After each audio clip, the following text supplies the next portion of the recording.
warahmatullahi wabarakatuh. Perkenalkan, nama saya Sony. Saya dari kelas 1A Prodi Teknologi Informasi.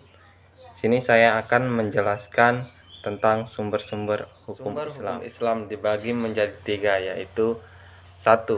Al-Quran, 2. Sunnah atau hadis, 3. Ijtihad. Al-Quran dan hadis merupakan 2 hal pokok dalam ajaran Islam. Keduanya merupakan hal sentral yang menjadi jantung umat Islam, karena seluruh bangunan distrik dan sumber keilmuan Islam terinspirasi dari 2 hal pokok tersebut. Kedudukan Al-Quran sebagai sumber utama dan pertama bagi penetapan hukum, maka bila seseorang ingin menemukan hukum untuk suatu kejadian, yaitu Al-Quran. Al-Quran adalah sumber hukum pertama umat Islam yang berisi tentang akidah, ibadah, peringatan, kisah-kisah yang dijadikan acuan dan pedoman hidup bagi umat Nabi Muhammad SAW. Dan sunnah atau hadis merupakan sumber ajaran Islam kedua setelah Al-Quran. Sunnah juga menempati posisi yang sangat penting dan strategis dalam kajian keislaman. Keberadaan dan kedudukannya tidak diragukan lagi. Sunnah dari segi etimologi adalah perbuatan yang semula belum pernah dilakukan kemudian diikuti oleh orang-orang yang baik, perbuatannya terpuji maupun tercela.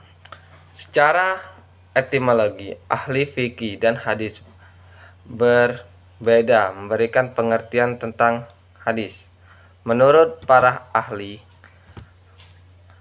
hadis, sunnah sama dengan hadis, yaitu suatu yang dinisbahkan oleh Rasulullah SAW, baik perkataan, perbuatan maupun sikap beliau tentang suatu peristiwa. Para ahli fikih, makna sunnah mengandung pengertian suatu perbuatan jika dikerjakan dapat pahala, tetapi jika ditinggalkan tidak mendapatkan dosa. Dalam pengertian ini, sunnah merupakan salah satu dari hakam al-taklifi yang kelima, yaitu wajib, sunnah, haram, makruh, dan mubah.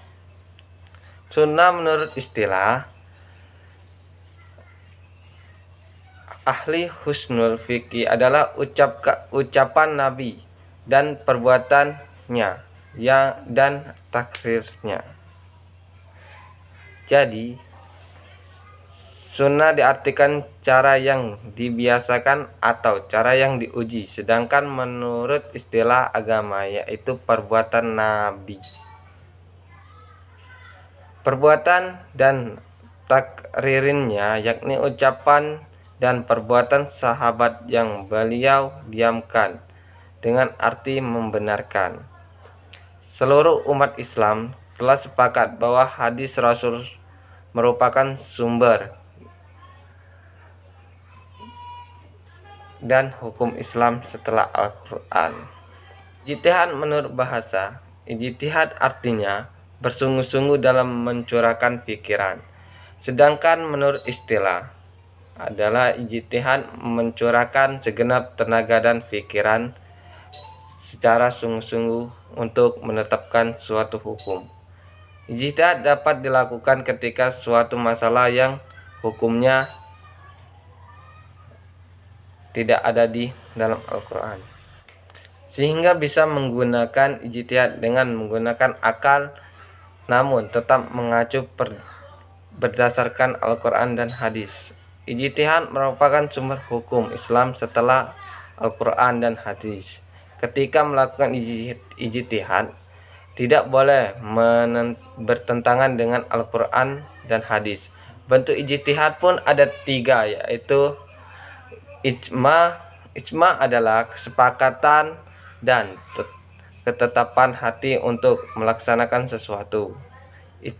Ijma dilakukan untuk merumuskan suatu hukum yang tidak disebutkan secara khusus dalam Al-Quran dan hadis. Qiyas, dan yang kedua adalah qiyas, adalah mempersamakan hukum suatu masalah yang belum ada kedudukannya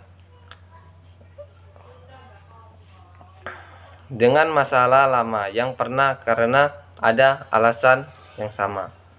Yang ketiga, maslahah musalah. Maslahah musalah merupakan cara dalam menetapkan hukum, di mana berdasarkan pertimbangan kegunaan dan pemanfaatannya. Demikian penjelasan atau pemaparan dari saya. Apabila ada kesalahan kata, saya mohon maaf. Wassalamualaikum warahmatullahi wabarakatuh.